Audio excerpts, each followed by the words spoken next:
26 अक्टूबर 2024 की बिल्कुल सुबह में मतलब 2:30 बजे के करीब अचानक से इजराइल की तरफ से ईरान के ऊपर वो हमला किया गया कि जिसका पिछले एक लंबे वक्त से दुनिया को इंतजार था और जिस हमले को लेकर इजराइल ने एक लंबे वक्त से सस्पेंस बना रखा था और दुनिया से ये कह दिया था कि ऐसा हमला किया जाएगा कि दुनिया अगले कई सालों तक भूल नहीं सकेगी। इजराइल का अस्सलाम वालेकुम वरहमतुल्लाहि वबरकातुहू। उम्मीद है आप लोग सब खैरियत से होंगे। मैं भी अल्हम्दुलिल्लाह अल्लाह का लाख लाख शुक्र है सना खैरियत से हूँ। आज इंशाल्लाह जिस रिएक्शन में आ रहे हैं RH नेटवर्क, इनका चैनल का नाम है। इनका चैनल का लिंक मैं डिस्क्रिप्शन में दे दूँगा। आप लोगों ने चैनल सब्सक्राइब करिएगा और मेरी वीडियो का अंत तक देखिए। दोस्तों, हम आज बात करेंगे ईरान और इजराइल की जो जंग जारी है। इजराइल और हमास की जंग तो 1 साल के आसपास होने वाला है। उसके बाद हिजबुल्लाह, फिर ईरान और तमाम ये मिडिल ईस्ट में ये जंग फैल चुकी है। इजराइल ने जो हमला किया है बहुत बड़ा हमला किया है, लेकिन दोस्तों वो हमला नाकामयाब रहा या सही साबित हुआ, ये सब कुछ जानेंगे हम इस वीडियो ज़रिए से। ईरान को क्या नुकसान पहुंचा, क्या नहीं पहुंचा। 4 लोग मारे जाने की खबर आ रही है ईरान से कि 4 लोग उनके जो भी सैनिक थे वो शहीद हो गए हैं। अब जवाब में जाहिर सी बात है, इजराइल ने इतना बड़ा हमला करने की कोशिश की है तो ईरान भी उसका जवाब ज़रूर देगा। तो आइए हम लोग पहले वीडियो ज़रिए से जानने की कोशिश करते हैं कितनी सच्चाई है इस वीडियो में। जो इजराइल ने हमला करने की बात दावा किया है कि हमने ईरान में बहुत बड़ा हमला किया है, तो उस पर क्या नुकसान हुआ है ईरान का, क्या नहीं हुआ, क्या सच्चाई है, क्या हकीकत है, पहले सब कुछ जानते हैं इस वीडियो ज़रिए से। फिर उसके बाद हम लोग बात करते हैं। तो वीडियो आप एंड तक ज़रूर देखिएगा, इंपॉर्टेंट वीडियो है दोस्तों ये।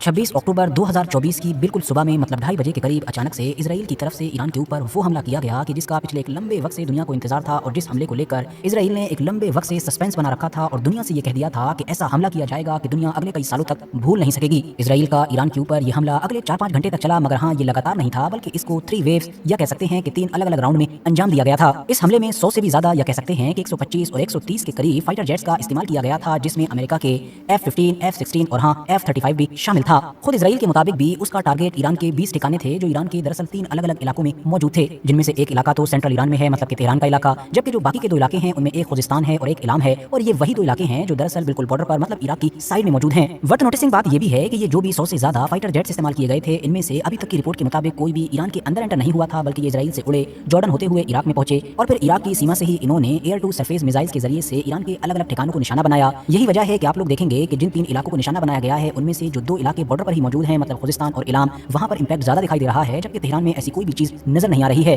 क्योंकि तेहरान इराक के बॉर्डर से भी काफी दूर है। 3 राउंड्स के अपने इस हमले को कंप्लीट करने के बाद इजराइल की तरफ से फौरन बयान भी जारी कर दिया गया था, जिसमें उन्होंने कहा कि हमने ईरान के हमले के बदले में जवाबी कार्रवाई कर दी है और इस जवाबी कार्रवाई में हम लोगों ने ईरान की जो मिलिट्री साइट्स हैं, जो उनके मिलिट्री एसेट्स हैं, उन पर प्रिसाइज स्ट्राइक की है। दूसरी तरफ लोगों को ईरान की तरफ से भी ऑफिशियली स्टेटमेंट का इंतजार था, जो लंबे वक्त तक नहीं आया, मगर फिर 26 अक्टूबर को दोपहर बाद या कह सकते हैं कि शाम होते होते general staff of arm forces की तरफ से रिलीज कर दिया गया, जिसमें उन्होंने माना कि आखिरी रात में इजरायली फाइटर जेट्स ने लॉन्ग रेंज की एयरबॉर्न बैलिस्टिक मिसाइल्स के जरिए से ईरान के कई इलाकों को निशाना बनाया, जिसमें से ज्यादातर मिसाइल्स को तो हवा में ही एयर डिफेंस सिस्टम की मदद से खत्म कर दिया गया, लेकिन कुछ मिसाइल्स जो रडार सिस्टम हैं या इस तरह की जो एयर डिफेंस साइट्स हैं उनको टारगेट करने में कामयाब रही। ज्यादातर जगह पर माइनर डैमेज ही हुआ है, जिसकी वजह से ज्यादातर को तो फौरन ही रिपेयर कर लिया गया और वो वर्किंग कंडीशन में आ गई, जबकि कुछ को अभी भी जल्द से जल्द रिपेयर किया जा रहा है और वो बहुत जल्द ही वर्किंग कंडीशन में आ चुकी होंगी। ईरानी मीडिया की तरफ से सुबह से ही 2 लोगों की जान चली जाने की खबर भी चलाई जा रही थी, लेकिन बाद में जैसे जैसे वक्त गुजरा 2 और लोग जो बुरी तरीके से घायल थे उनकी भी जान जाने की खबर आई, तो कुल मिलाकर 4 लोगों की जान गई। और ये चारों आर्मी से जुड़े हुए वो लोग थे कि जिनकी ड्यूटी उन डिफेंस सिस्टम या फिर रडार साइट्स वगैरह पर थी कि जिनको इजराइल की तरफ से मेनली टारगेट किया गया था। ये सारी जानकारियां इजराइल के हमले के कई घंटे के बाद धीरे धीरे बाहर निकल कर आई हैं और अभी भी जैसे जैसे वक्त गुजरेगा तो बहुत सारी जानकारियां बाहर आना बाकी रह गई हैं। आप में से बहुत सारे लोग अक्सर ये शिकायत करते हैं कि किसी भी टॉपिक पर मेरी तरफ से वीडियो शायद देरी से बनाई जाती है,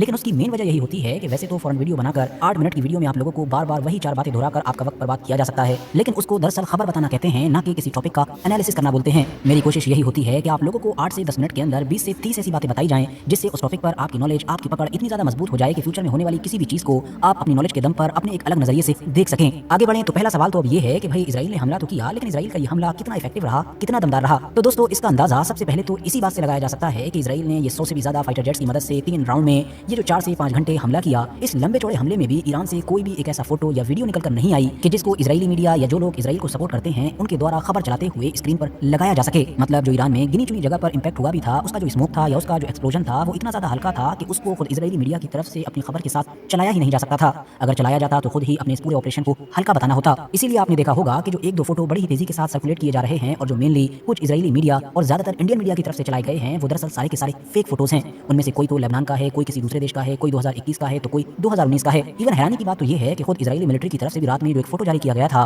जिसमें वो ये दिखाने की कोशिश कर रहे थे कि आर्मी के हेडक्वार्टर जो असल में एक बंकर है, उसमें उनकी पूरी लीडरशिप मतलब मिलिट्री से जुड़े हुए लोग, खुद नेतन्याहू सब बैठे हुए हैं और ईरान पर इस स्ट्राइक को मॉनिटर कर रहे हैं। तो उस फोटो में भी इजराइल के डिफेंस मिनिस्टर के साथ एक टीवी नजर आ रही थी, जिस टीवी पर एक स्ट्राइक का फोटो नजर आ रहा था, जो दरअसल था तो ईरान का ही, लेकिन ना तो वो स्ट्राइक का था और ना ही अभी का था। वो दरअसल 2021 में ईरान की किसी ऑयल साइट पर आग लग गई थी, उसका फोटो था। तो जब इजरायली आर्मी को खुद ही ये सब करना पड़ रहा था, तो बाकी मीडिया का तो आप खुद ही अंदाजा लगा सकते हैं। इसके अलावा एक और नोटिस करने वाली चीज ये भी थी कि ईरान की तरफ से जो अभी आखिरी बार इजराइल के ऊपर बड़ा मिसाइल अटैक किया गया था, उसमें हमलों की तो लगातार वीडियोस और फोटोज आ ही रहे थे कि किस तरह से इजराइल के मिलिट्री बेस टारगेट हो रहे थे। साथ ही साथ पूरे इजराइल के अंदर एक पैनिक का माहौल भी था। सारे के सारे लोग ही बंकरों में छुप गए थे। सड़कों पर लोग बुरी तरह से भागते हुए नजर आ रहे थे कि बस कैसे ही बंकरों तक पहुंच जाएं। खुद इजराइल ने भी अपनी तरफ से ये बयान जारी किया था कि देखो कितना बुरा हमारे ऊपर अटैक किया गया है, हमारी सारी की सारी पब्लिक यानी मिलियंस लोग बंकरों में छिपे हुए हैं। लेकिन इससे बिल्कुल उलट ईरान के केस में, जैसा कि मैं आपको बता ही चुका हूं कि एक्सप्लोजन्स के तो फोटोज और वीडियोस उस तरह के आए ही नहीं। साथ ही साथ तेहरान के जहां पर करोड़ों की आबादी है, वहां पर भी पैनिक का माहौल कहीं दिखाई नहीं दिया। सुबह तड़के बिल्कुल 5-6 बजे ही कि जब सूरज निकलना ही शुरू हुआ था, तब के भी वहां से जो वीडियोस आ रहे थे वो बिल्कुल नेचुरल थे। हर दिन की तरह लोग अपने कामों में लगे हुए थे, पार्क में लोग नजर आ रहे थे, सड़कों पर गाड़ियां चल रही थी, दुकानें खुल रही थी, मतलब बिल्कुल रोजमर्रा की तरह था। बल्कि इससे उलट तेहरान से कुछ ऐसे वीडियो जरूर निकल कर आए कि जिसमें देखा जा सकता है कि रात के अंधेरे में ही लोग सड़कों पर खड़े होकर या फिर अपनी छतों पर खड़े होकर इजराइल के इस जवाबी हमले का मजाक उड़ा रहे हैं। अब साथियों, ईरान के ऊपर इजराइल के इस हमले को लेकर बाकी दुनिया क्या सोच रही है, ये तो जाने ही दीजिए। हम लोग पहले इजराइल पर ही नजर डाल लेते हैं।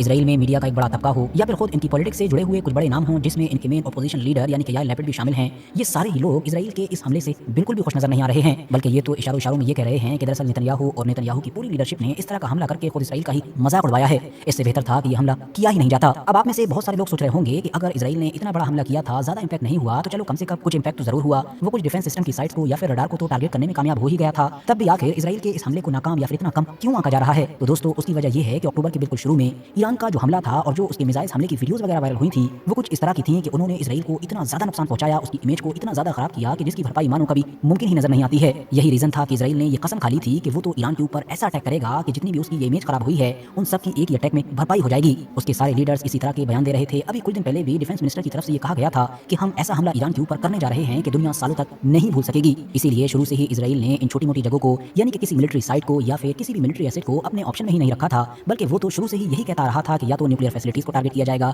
या ऑयल फैसिलिटीज को टारगेट किया जाएगा, वरना आखिर में तीसरा ऑप्शन यही बचता है कि किसी लीडरशिप से जुड़े हुए यानी कि या तो सुप्रीम लीडर को या मिलिट्री के किसी बड़े जनरल वगैरह को खत्म किया जाएगा। लेकिन आखिर में जाकर हुआ क्या, यह पूरी दुनिया बड़ी अच्छी तरह से देख चुकी है। अब अचानक से इजराइल का मन क्यों बदला और उसको ईरान के ऊपर एक बड़ा अटैक करने से पहले किस बड़ी चीज का डर सताने लगा, इन तमाम चीजों को समझने के लिए हमको पिछले कुछ दिनों की टाइमलाइन पर नजर डालनी पड़ेगी। खासतौर से इजराइल के नॉर्थ में और लेबनान के साउथ में जो हिजबुल्लाह और इजराइल के बीच ग्राउंड इन्वेजन के तौर पर एक जंग चल रही है, वहां से पिछले कुछ दिनों से इजराइल के लिए बुरी से बुरी खबरें आ रही हैं। दरअसल इजराइल का ये प्लान था कि वो सदर्न लेबनान के एक बड़े इलाके पर कब्जा कर लेगा और फिर उसको बफर जोन के तौर पर इस्तेमाल करेगा। इसी मकसद को पूरा करने के लिए उसने हिजबुल्लाह के खिलाफ ग्राउंड इन्वेजन शुरू करने से पहले अपने उन जासूसों की मदद से कि जो जासूसी का नेटवर्क उसने पिछले कई सालों में तैयार किया था, एक एक करके हिजबुल्लाह के बड़े बड़े लीडर्स को खत्म किया, जिसमें खुद सैयद हसन नसरुल्लाह भी शामिल थे। बड़े बड़े लीडर्स और कमांडर्स के खत्म हो जाने से इजराइल को अब ये महसूस हुआ कि हिजबुल्लाह तो अंदर से पूरी तरीके से कमजोर हो चुका होगा। लेकिन हुआ ये कि जिन लीडर्स की या जिन कमांडर्स की मौत हुई थी, उनकी जगह पर नए लोग आ गए और नीचे का जो पूरा हिजबुल्लाह का स्ट्रक्चर था, मतलब फौज और वो सारे फाइटर्स की जिनका काम है लड़ना, वो सारे के सारे लोग बिल्कुल उसी हालत में रहे, उनकी ताकत बिल्कुल टस से मस नहीं हुई। और जब ग्राउंड इन्वेजन शुरू किया गया तो हिजबुल्लाह की तरफ से जिस तरह का रिस्पांस आया, उसको देखकर इजराइल और साथ ही साथ वो अमेरिका के जो इनडायरेक्टली इजराइल की जंग लड़ता है, उसके होश उड़ गए। खास तौर से पिछले 8-10 दिन से तो ऐसे हालात बन चुके हैं कि कोई भी ऐसा दिन नहीं जा रहा है कि जब सदर्न लेबनान यानी जहां पर इजरायली आर्मी घुसने की कोशिश कर रही है,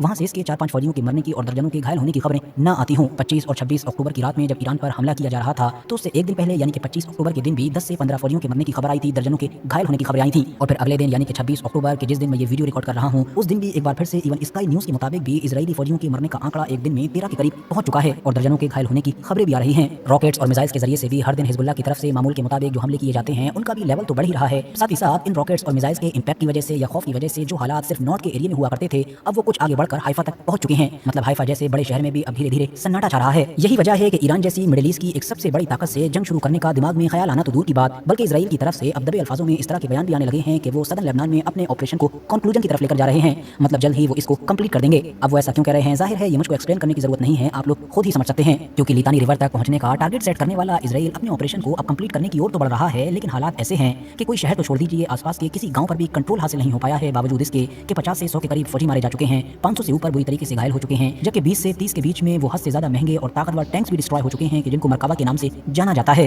हालांकि दोस्तों, ईरान ईरान के ऊपर किए गए इस हमले में एक रशियन एंगल भी निकल कर सामने आ रहा है, क्योंकि बहुत सारे मीडिया आउटलेट्स अब ये भी दावा करने लगे हैं कि इसराइल का ये जो हमला था ईरान के ऊपर, ये कोई हल्का हमला नहीं था और ना ही लिमिटेड हमला था, बल्कि ये फेल हमला था। मतलब इसराइल ने तो अपनी पूरी जान लगाकर स्ट्रेटजी के साथ ही हमला किया था, लेकिन हुआ ये कि रशिया की तरफ से ईरान के साथ पहले ही इंटेलिजेंस शेयर कर दी गई थी। उसको बहुत सारी चीजें बता दी गई थी कि कौन कौन से फाइटर जेट्स तुम्हारी तरफ बढ़ रहे हैं और किस किस तरह के हमले हो सकते हैं। और आखिर में इसी इंटेलिजेंस के बिहाफ पर इस लंबे हमले को भी ईरान पूरी तरीके से कंट्रोल करने में कामयाब रहा। लेकिन दोस्तों, अगर रशिया वाले इस एंगल को सही माना जाए, मतलब ये बात भी सही मानी जाए कि इसराइल ने तो भरपूर हमला किया था लेकिन ये हमला फेल हो गया, तो फिर हमको ये भी मानना पड़ेगा कि ईरान का वो पूरा डिफेंस सिस्टम्स कि जिसको लेकर लंबे वक्त से दुनिया में सस्पेंस बना हुआ था, खासतौर से इजरायली मीडिया की तरफ से जो प्रोपेगेंडा किया जाता था कि ईरान का डिफेंस सिस्टम बहुत ज्यादा कमजोर है, ये है वो सारी ही चीजें गलत साबित हो चुकी हैं और ईरान का डिफेंस सिस्टम वाकई काफी इफेक्टिव है। और वैसे भी ईरान से इस हमले के बाद जो कुछ वीडियोस वगैरह निकल कर आई हैं, वो इस बात पर ऑलरेडी मुहर लगा रही हैं कि हाँ, ईरान के आसमान में ईरान के अलग अलग तरह के डिफेंस सिस्टम्स को बड़ी ही जबरदस्त तरीके से काम करता हुआ देखा जा सकता है। आखिर में जाते जाते मैं ये एक और बात कहना चाहूंगा कि इस हमले ने एक और बात भी क्लियर कर दी है, वो ये कि इसराइल अमेरिका की मदद के बगैर ईरान या इस तरह की किसी भी बड़ी ताकत से जंग लड़ना तो दूर, बल्कि उसके ऊपर कोई भी सिंबॉलिक या कह सकते हैं कि लिमिटेड स्ट्राइक भी नहीं कर सकता है। वो इसलिए कि 26 अक्टूबर की रात में ईरान के ऊपर ये जो भी कार्रवाई हुई,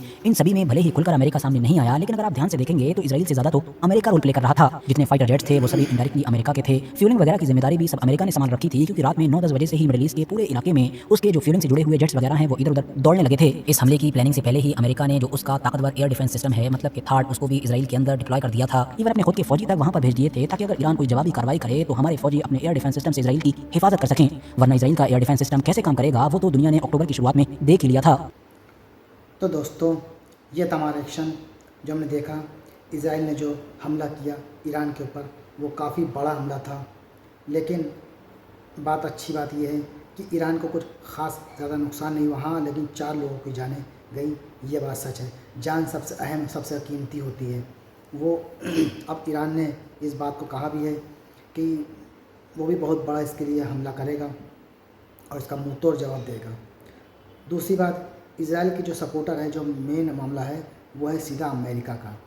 इस वीडियो से देखिए बताया गया, सारे प्लेन, लड़ाकू विमान सब अमेरिका की ही तरफ से थे और उनके ही सैनिक उसको लीड कर रहे थे।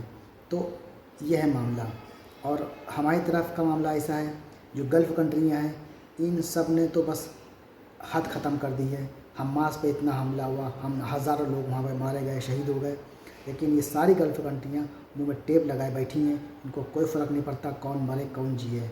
अब ईरान जो बोल रहा है उसका भी सपोर्ट कोई नहीं कर रहा है, ये समझ लीजिए आप। सिर्फ हिज़्बुल्लाह की सुनने में आ रहा है कि बस वो सपोर्ट कर रहा है, बाकी और कोई जो भी जितने भी आसपास के मुल्क है सब ऐसे ही हैं वो। तो ये था हमारा वीडियो रिएक्शन।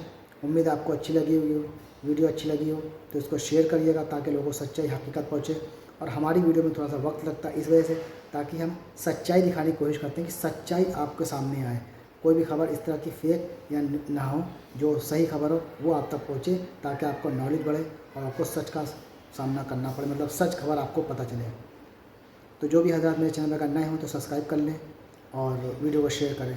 हम आपसे मिलेंगे नेक्स्ट वीडियो में, तब तक के लिए अस्सलाम वालेकुम वरहमतुल्लाहि वबरकातुहू। लास्ट में कहना चाहूँगा, सबके हक़ में दुआ ज़रूर करें, पूरे उम्मत मुस्लिमा के हक़ में दुआ करें।